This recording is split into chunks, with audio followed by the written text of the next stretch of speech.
Hanya pakai cara ini untuk properti yang income-nya lebih besar dari angsuran.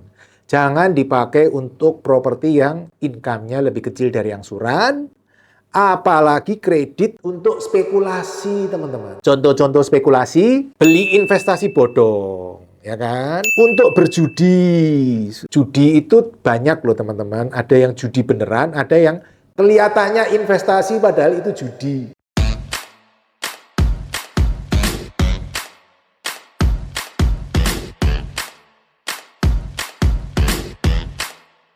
Halo teman-teman YouTube Pipo. Hari ini kita membahas yang sudah banyak teman-teman tanyakan ke saya, tapi tidak saya jawab-jawab. Yaitu, Pak, bank apa yang kreditnya paling gampang cair, Pak? Saya selama ini agak deg-degan kalau menjelaskan ini. Karena menurut saya teman-teman, kredit itu gampang cair, ya kan? Yang susah apa teman-teman? Iya, bayar angsurannya. Nah, makanya saya itu mempertimbangkan, karena ini pendengarnya kan umum. Saya nggak tahu teman-teman yang sudah siap mental dan keuangan siapa, yang belum siap mental dan keuangan siapa. Makanya saya agak deg-degan juga. Intinya teman-teman, bank itu susah untuk memberikan kredit. Apalagi kreditnya miliaran gitu ya. Untuk properti kan miliaran. Makanya teman-teman, semua itu akan jadi mudah seperti yang saya lakukan kalau kita ngerti caranya, kita ngerti apa yang dimaui oleh bank. Makanya total KI, kredit investasi, kredit KPR, dan kredit-kredit lainnya saya kan sudah sampai 100-an. Sekarang masih ada mungkin 50-an yang belum lunas. Setengah sudah lunas, setengah belum lunas. Yang ini ada dua yang udah mau lunas nih. Ada satu di bank asing, 4,1 miliar kreditnya tahun 2017 atau 2015, ya udah lama. Sekarang cuma tinggal 300 juta. Enaknya dilunasin atau kita top up lagi ya teman-teman, top up lagi untuk DP invest properti berikutnya. Saya lagi mempertimbangkan tuh hari ini. Ada satu lagi di bank, salah satu bank terbesar di Indonesia, swasta. Kreditnya juga sama. Tadinya 4, sekian M, sekarang juga tinggal ratusan juta juga. Ini juga lagi saya pertimbangkan untuk pindah juga. Nah, baik lagi teman-teman. Bank apa yang kreditnya gampang cair? Tetap ya teman-teman, prinsipnya satu, kredit ini harus kita jaga nama baik. Jangan sembarangan kredit. Makanya kalau saya sharing, saya lebih senang sharing tentang properti. Karena teman-teman harus belajar dulu cara bayar angsuran. Baru teman-teman belajar cara cari kredit. Kalau teman-teman belajar cara cari kredit dulu, baru belajar cara bayarnya, kebalik gitu. Yang terjadi adalah kreditnya sudah cair, teman-teman belum siap, properti ini mau dipakai buat apa uangnya. Nanti banyak godaan. Invest ini. Bablas teman-teman. Saya sangat menyarankan teman-teman belajar dulu cara bayar angsuran. Loh, tapi kalau sudah bisa bayar angsuran, cara properti yang income lebih besar dari angsuran, saya udah nemu, Pak. Tapi nggak bisa kreditnya gimana, Pak? Gampang, teman-teman. Kalau seperti itu, teman-teman belajar tentang pembiayaan. Kalau nggak bisa pun, teman-teman lemparin aja jadi makelar. Siapa mau nih properti yang punya duit nih, income lebih besar dari angsuran? Udah, kasih komisi saya 20 juta. Nah, teman-teman udah beres, dapat 20 juta masuk kantong. Next-nya baru teman-teman belajar tentang cari pembiayaan. Ya, itu step by step-nya. Oke, tapi balik lagi, tema hari ini karena temanya adalah bank yang gampang kreditnya, tetap kita bahas, tapi tetap hati-hati ya. Hanya pakai cara ini untuk properti yang income-nya lebih besar dari angsuran. Jangan dipakai untuk properti yang income-nya lebih kecil dari angsuran, apalagi kredit untuk spekulasi, teman-teman. Contoh-contoh spekulasi, beli investasi bodong. Ya kan? Untuk berjudi. Judi itu banyak loh teman-teman. Ada yang judi beneran, ada yang kelihatannya investasi padahal itu judi. Karena teman-teman tidak tahu caranya dapat duit dari situ. Juga jangan untuk mulai bisnis. Mulai bisnis itu tidak dengan uang utang. Mulai bisnis itu pakai modal sendiri. Kalau nggak punya modal, jadi makelar dulu. Yang penting teman-teman bisa membentuk network jualannya kemana. Lebih mudah, sudah punya network jualan, baru cari barang, daripada teman-teman punya barang, nyari market. Itu lebih susah. Untuk teman-teman bisa dapat kredit banyak seperti yang saya lakukan, teman-teman harus tahu, bank itu melihat, nah teman-teman sering googling 5C, ya kan? Sebenarnya 5C, 7P, tapi teman-teman belajar 5C dulu lah. 7P nanti kapan-kapan kita bahas, karena nggak selesai-selesai. Nah, 5C apa aja? C pertama, ini sebenarnya sama aja urutannya ya teman-teman. Saya buat teman-teman gampang aja. C yang pertama adalah kapasitas, kemampuan kita bayar. Bank akan melihat itu. Ini biasanya ya, tentu ada beberapa cara untuk menilai seseorang bisa mempunyai kapasitas bayar atau tidak. Biasanya bank melihat angsuran harus maksimal sepertiga dari income. Nah, kalau income-nya 30 juta, berarti bank itu melihat kemampuan kita angsuran. Itu maksimal hanya sepertiga kali 30 juta ini. 30 juta ini income bersama suami istri total income. Jadi cuman angsuran maksimal 10 juta. Terserah jangka waktunya mau berapapun boleh, selama belum masa pensiun boleh.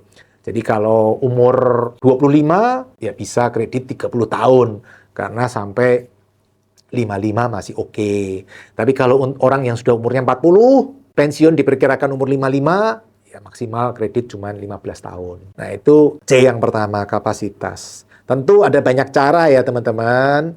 Saya sudah tidak pakai ini lagi. Nanti kalau income teman-teman sudah lebih tinggi, katakanlah dari angka tertentu, katakanlah 100 juta, teman-teman sudah tidak akan pakai cara ini lagi. Selain melihat sepertiga income, bank juga bisa melihat dengan melihat pengendapan dana kita berapa di bank. Nah, nanti dikalikan angka tertentu. Ya, ini C yang pertama, kapasitas. C yang kedua, teman-teman, dia akan melihat kolateral. Jaminannya apa? Ini saya ngomong dalam konteks KPR ya. Jangan ngomong KTA, itu KTA beda lagi. Kita ngomong KPR atau KI. Biasa bank minta, biasa ya kan, 120% dari nilai pinjaman. Atau 125% biasanya. Tentu ada yang cuma 100%, alias bank mau biayain 100%, tapi ini kondisi-kondisi khusus ya. Secara umum bank akan minta 120-125% dari pinjaman. Jadi kalau pinjam 1 miliar, jaminannya harus 125% dari 1 miliar, katakanlah 1,25 miliar. Properti yang mau dibeli boleh dijaminkan loh teman-teman. Nggak harus teman-teman dari rumah bawa sertifikat lunas itu, enggak. Properti yang mau dibeli itu boleh dijaminkan. Karena nanti penjual, pembeli, bank dengan notaris ketemu jadi satu meja. Itu bisa dipakai sebagai jaminan. Kalau memenuhi syarat. Syaratnya apa? Banyak teman-teman, ada beberapa. Salah satunya ya sertifikat hak milik atau SHGB, usianya masih masa berlakunya waktu tertentu. HPL gimana? HPL ada bank yang mau, ada yang tidak. Banyak ya kembangannya. Itu untuk C yang kedua, kolateral. C yang ketiga ini masalah capital ya. Dia akan ngelihat kekuatan uang kita berapa sih di project ini. Katakanlah projectnya 100%, kita chip in berapa. Mau beli properti nilai 100%, kita punya modal berapa. Bank lebih senang kalau kita ikut modal. Bank paling benci kalau kita modal nol. Karena seolah-olah jadi tidak punya tanggung jawab terhadap project ini. Kalau modal nol, kan enak banget ngomong ya, kalau macet ya sudah. Karena modalnya nol. Tapi kalau kita chip in di situ 20%, walaupun 20% kan kecil Pak, dia bank 80%. Loh iya, 20% di situ, tapi kan bagi saya itu sudah nilai uang besar sekali bagi kita. Kalau bagi bank ya 80% itu kecil dibanding aset totalnya dia. Makanya teman-teman jangan tanya ke bank. Bang, caranya gimana biar DP 0? Wah, bank takut itu teman-teman. Kalau kayak gini, wah ini investor-investor tanpa modal nih. Pasukan kamikaze ini. Hati-hati teman-teman. Ada DP 0? Ada. DP minus ada? Ada. DP 0, contoh ya, saya pernah dapat kredit, ini enggak tanpa tipu-tipu ya. 125% dari nilai jaminan propertinya, fix asetnya ada? Ada. Itu biasanya di daerah kredit bisnis, teman-teman. Kalau di bisnis-bisnis itu memungkinkan dapat kredit di atas 100% dari jaminan fix aset. Karena kan bisnisnya bukan fix asetnya itu, jadi fix aset hanya pelengkap, jaminan hanya pelengkap.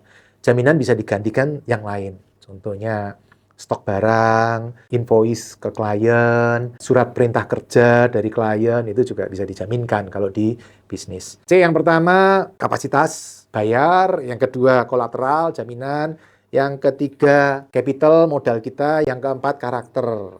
Bank itu sangat penting melihat karakter kita. Ini orang bisa dipercaya atau enggak. Mampu bayar, kuat bayar, tapi kalau nggak punya karakter, bubar teman-teman. Walaupun kemampuan keuangan berat, tapi karakternya bagus, dia mau mati-matian caranya gimana supaya beres, pasti akan terbuka jalan. Minimal dengan restruktur atau seperti apa, selama punya itikat baik, ya biasa akan memungkinkan. Makanya teman-teman, untuk C karakter ini harus kita bangun loh teman-teman. Makanya saya paling ngeri kalau ada orang ngomong, udah kredit dimacetin aja. Bah, ini C ini hilang ini teman-teman. Sekali hilang, selamanya ini nggak akan pernah lengkap teman-teman. Nggak akan pernah dapat kredit. Nah ini C karakter ini penting teman-teman. Karena itu kredit kecil-kecil awal-awal juga nggak apa-apa. Dipupuk terus. Nanti lama-lama akan baru bisa diberi kepercayaan besar. Kalau baru kasih kepercayaan kecil, baru 500 juta, 1 miliar, sudah aneh-aneh ya Bang, nggak akan pernah kasih kepercayaan untuk 100 miliar. Nah, C yang terakhir adalah condition, ya, makroekonominya seperti apa. Kalau makroekonomi lagi jelek, ya Bank rem, karena resiko bisnis meningkat, resiko macet meningkat. Bank akan ngerem. Termasuk posisi kerjaan kita, bisnis kita. Kalau diperkirakan oleh bank, hari ini kondisi bisnis kita secara umum jelek, atau pekerjaan-pekerjaan kita diperkirakan oleh bank jelek, ya ini akan menjadi kesulitan. Tapi akan sebaliknya, kalau bank melihat bisnis kita saat ini lagi bagus-bagusnya, contoh, ada satu bank yang datang ke saya, Pak Pipo bantuin dong, minimarket, kita pengen kasih pembiayaan untuk minimarket nih. Karena kita melihat tahun ini minimarket termasuk 8 sektor usaha yang menjadi tumpuan kita untuk memberikan kredit. Nah, itu C kelima ini, condition tadi, dia lagi ngebut di minimarket. Nah, ini 5C teman-teman. Selama 5C ini terpenuhi, ya bank gampang cairnya. Tapi secara prinsip memang bank pasti teman-teman tidak akan mudah memberikan kredit miliaran.